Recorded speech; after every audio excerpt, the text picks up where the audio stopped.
In the city, a thriving metropolis encompassing 1/3 billion souls, a man can change his world as easily as crossing the street. It is a place of 1,000,000 cultures, the world in microcosm. For some, it is their last hope for survival. For others, it is their playground. And for others yet, it is their hunting ground. Isaac Sarason is a talented hacker, a doctor of applied network theory, trusted employee of British Telecom-Sprint. He lived in a world which 90% of his fellow citizens can only imagine. And he has a problem. His health is failing. His job is on the line. His world is crumbling around him. He wants out. And the street is his only escape. What happens when the life you dreamed of is killing you? What do you do when you find yourself hijacked? Colbyjack.net is proud to present Firmware, Hijacked, written and performed by R.L. Ferguson.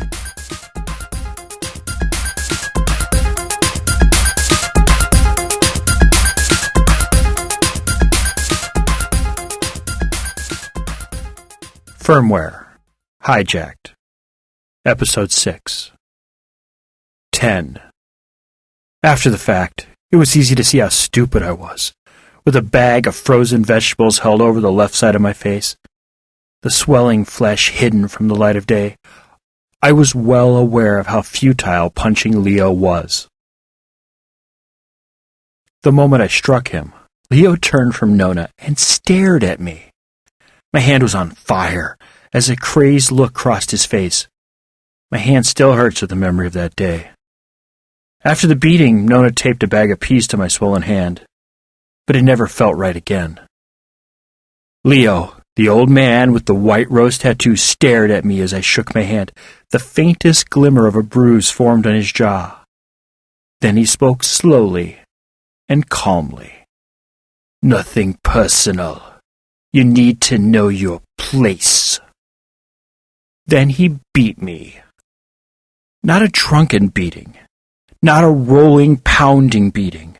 No, something much worse. Methodically, he worked me over. With the skill of a neurosurgeon, he beat me into submission. His timing was amazing. The precision of his strike so complete that only when he was done teaching me my place did he allow me to fall to the floor. He stood in the door. A long finger pointed at Nona as he said, "You know what must be done. Make sure it is as it must be." Nona came to me, wrapped her arms around me, and cried. Not knowing what to do, only understanding that she was distressed, I found myself comforting her, even though I was hurt worse than her. She helped me to the couch. "My brave man, you shouldn't have done that." She curled about me, her shoulder-length brown hair against my neck. Why had I done that? What made me attack someone as obviously dangerous as Leo? Nona got up and examined my wounds.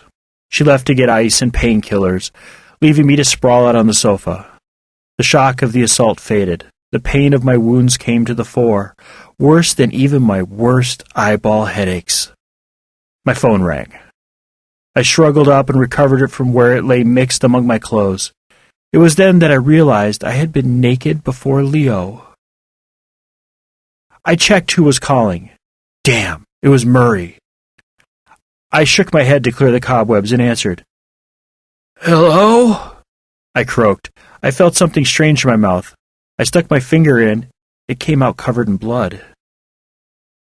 "This is Murray." As if I wouldn't check the caller ID. "Feeling any better?" I stared into space. How could I get out of this?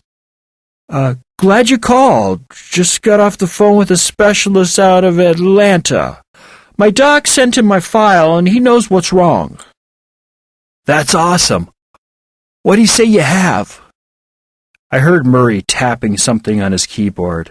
The bastard was probably researching my condition while we talked. This wouldn't go well. Big, long Latin-sounding name, something about cybernetic implants causing a histamine reaction that results in hypertension in the frontal cortex. In extreme cases, it could go hemorrhagic. I rambled as I strung together enough vague medical terms learned through several dozen visits with obscure specialists over the last year.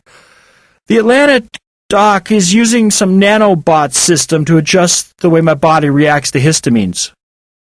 Sounds nasty. How long are you going to be down? More typing came from Murray's end of the call. He would want the doctor's name. I was sure. I flipped the phone over to NetSearch and picked a random nano doc in Atlanta. How much vacation and sick leave do I have left? There was no time to look it up. Murray was probably watching my phone network access. Probably missed the first search, but he wouldn't miss if I checked my benefits file. I guessed. The procedure takes about 3 weeks, most of which is spent in an induced coma. Murray inhaled on the other end of the line. I must have touched a nerve there. I heard rapid typing coming from Murray. I just checked your personnel file. Looks like you have 130 hours of personal and vacation banked. How about I notify employee benefits to activate your short-term disability? This was going better. That would be awesome. You're the greatest. A long pause appeared in the conversation. Then Murray asked, For the record, what's the doctor's name? I checked the face of my phone. Dr. Bantamoy at the Atlanta Research Center. Thank you, Murray said. See you back at your desk in 3 weeks. Get some rest. You sound like someone beat you up. I laughed. It turned into a cough. Murray hung up. I toggled through to the Atlanta Research Center net portal. I read the intro to the site and swore. The Atlanta Research Center specializes in experimental, biomedical, and nano-medication for women of advanced age. I felt red flags popping up across the BTS security network. What had I done to deserve this? Nona returned with frozen vegetables, medical tape, and derms for swelling and inflammation. A pixie-faced girl accompanied her, carrying 2 duffel bags. I lay on the couch, dressed in my clothes from the night before. I felt the pixie girl's eyes run over me. You are so lucky, Pixie said. When Nona didn't say anything, Pixie continued. To, find such a nice man. Nona stayed silent. I'll be going then. We'll miss you at Baby at Chukamiya's. I moved my arm and watched as they hugged and traded light cheek kisses. The door closed. Nona and I were alone in silence. Nona applied frozen vegetables to my face and fist, placed derms where the swelling looked worse, and one on each side of my neck. She worked patiently, as if this was normal. As if bandaging the man you set up for child molestation charges was the normal order of the day. When she finished, she set about organizing the apartment. The sheets went in the fresher, the hideaway stashed in its place along the wall, trash picked up, blood cleaned from floor and cabinets. I watched her, not knowing where to start, too beat up to leave. Silence hung over the room. Finally I spoke. What's in the bags? My stuff, she said. She opened my bags and began to hang the suits in the closet. They sending the rest later? She motioned to the pair of duffels. That's everything. No more. I thought of my sister at her age and all the things she had. Her shoes wouldn't have fit in 2 bags, much less all her stuff.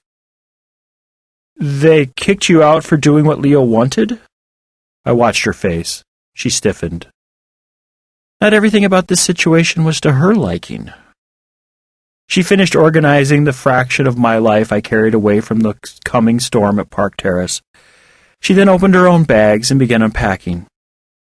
Yes, came after a long silence. Why are you unpacking?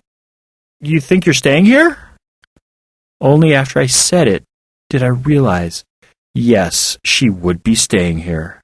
In this apartment the size of my old kitchen, with the man she, seduced, raped, took advantage of? All on the orders of a vicious thug by the name of Leo. She didn't stop the distribution of her belongings. She was placing her toiletries in the bathroom when she answered, Yes, I am. That is how these things work. How old are you? 13? 14? Frustration was turning to anger. 16, she said. I harumphed. She was still jailbait, a pedophile offense, a one-way ticket to Governor's Island. What made you do this? She stopped arranging the apartment and sat beside me. She clung to my arm like a baby monkey. I found it hard to be angry with her. I found myself holding her as she told me what made her drug and rape an older man. Why it was the best thing to do. Why Pixie, that was her friend's name, was so happy for her. What she was running from.